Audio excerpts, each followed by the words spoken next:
ఇక్కడ ఈ అబ్బాయి ఉన్నాడు, ఎంత నీ ఏజ్? 18 సంవత్సరాలు ఉంది. శివ యాదవ్ పేరు. ఈ బిజినెస్ తీసుకున్నది వీళ్ళ నాయన బస్ కండక్టర్, బస్ డ్రైవర్. మాకెక్కడో టీంలో మన లీడర్ ఎవరో పోయి ప్లాన్ చెప్తే ఆయన దగ్గరికి వెళ్తే బస్ డ్రైవర్ నాకేదో బిజినెస్ ఓ రోజు చేసాం, ఓ రోజు అంతా నాకు వద్దు వెళ్ళి నాకు 40,000 వస్తాయి అన్నాడు ఆయన. ఊరే 40,000 ఎట్లా సరిపోతుందా నీకు అని లెక్కలేసి చెప్తే ఓ అమ్ము నిజంగా భయం అవుతున్నాను, నేను జాయిన్ అయితే పడ్డాను. జాయిన్ అయ్యి వాళ్ళ నాయన ఇప్పుడు ఈ బిజినెస్ నుంచి ఆల్మోస్ట్ 50,000-60,000 ఇన్కమ్ సంపాదిస్తుండు. మా పిల్లగానికి 18 ఏళ్ళు పడగానే జాయిన్ చేద్దాం సార్ అని 18 ఏళ్ళు పడితే 6 నెలల ముందు ఈ పిల్లోని జాయిన్ చేశాం. ఈ వెస్టీజ్ లో డైమండ్ డైరెక్టర్ అనే లెవెల్కి వచ్చింది. ఇప్పుడు ఈయన ఇన్కమ్ ఎంత అడుగుదాం. మీ ఇన్కమ్ ఎంత? Highest 84,132 rupees. 84,000 చిల్లర ఉన్నది ఈయన ఇన్కము. వీళ్ళ నాయన ఆల్రెడీ కారు కొన్నాడు, అదే కారు ఇప్పుడు ఈయన నడుపుతున్నాడు.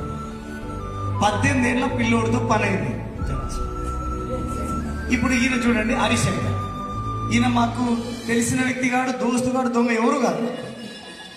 జిరాక్స్ సెంటర్లో పోయి మా జిరాక్స్ సెంటర్కి వచ్చి కాగితాలు జిరాక్స్ తీసుకొని బయటకు వస్తుంటే, ఏం తమ్ముడు కిన్ని పేపర్లు పట్టుకొని పోతున్నావు అని అడిగాడు. అడిగితే ఏం చేయాలన్నా మా సంపదూరిలు ఎంఫార్మసీ స్టూడెంట్ ప్రాక్టికల్ కోసం మీకు ఇవన్నీ కథలు వేయాల్సి వస్తుందా అన్నాడు. మరి ఇంకా ఎన్ని రోజులు అవుతావా, నీ తోటలంతా పైసలు సంపాదిస్తున్నారు, ఇక చూడు ఈ పిల్లగాడు 18 ఏళ్ళకి కింద సంపాదిస్తుండు అని చెప్పిన ఒక ఆయన చూపించి, ఓ అమ్మ ఏం బిజినెస్ అన్నా అది అన్నాడు. బిజినెస్ అయితే అయినాడు, వెళ్ళిపోయాడు, ఇంకా కనవలేదు. సంవత్సరం తర్వాత నా ఇన్కమ్ 80,000 రూపాయలు ఉన్నప్పుడు పోయి నా ఇన్కమ్ 1,86,000 ఇన్కమ్ వచ్చినప్పుడు వచ్చిండు. సంవత్సరం పోయిండు, తర్వాత వచ్చిండు. ఎవరు నా ఫోటో పంపిస్తే, అరే ఈయననే నాకు ప్లాన్ చెప్పింది, ఈయన కాడనే జాయిన్ అయినా, నా నెంబర్ ఉందో లేదో జరాకు ఫోన్ చేస్తే నెంబర్ కూడా ఉందని చెప్పి మళ్ళీ వచ్చి జాయిన్ అయిన బిజినెస్లో. 25 సంవత్సరాలు హరిశంకర్, ఎంఫార్మసీ స్టూడెంట్.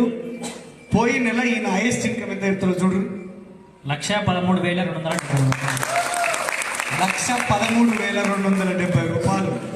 ఏం కారు కొంటున్నావు, ఎన్ని పైసలు? 15 lakhs కారు కొంటున్నా, ఈ మంత్ తీసుకుపోతున్నా.